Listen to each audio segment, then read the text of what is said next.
Let's talk about selling media.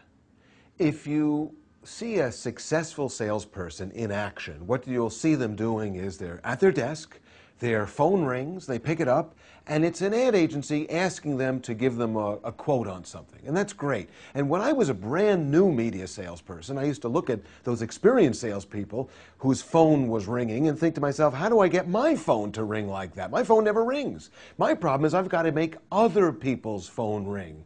And that's the challenge of the new media salesperson. How do you get to the point that they're eventually calling you? How do you get to the point that you've developed these great relationships with the media buyers at agencies and the direct advertisers? How do you get them to call you? Well, it's a long process that begins with your first year in sales, and you really have to do this right in order to eventually hit that goal of your phone is now ringing.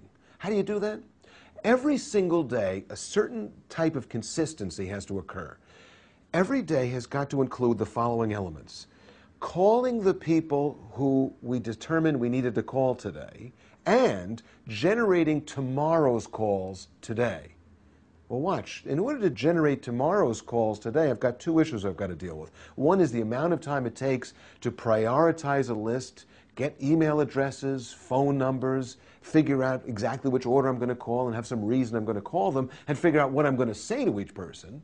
But beyond that, I need to know my own personal selling ratio so that I know how many people I need to call. So, for example, if my goal is to close a certain number of sales, and in order to do that I need to get a certain number of proposals out, then I need to call a certain number of people so that it nets down to the right number of proposals and closes. Well, it means I have to allocate a right number of minutes for all this. So now I've got a day where I'm doing things for this day and I'm doing things for the next day. I'm tracking my ratios all the time so I know how many leads to generate and how to organize my activity. I also need to organize my time in terms of coming into the office early enough so that I'm ready to make the calls when it's time to make the calls. I can't assume that the customer is going to be waiting for me to cold call them that day. If there's a number of things I've got to do, I've got to get an early start. I may not start calling people right away, but I need to get into the office so I'm ready to go and ready to begin working in time for all these other things to happen.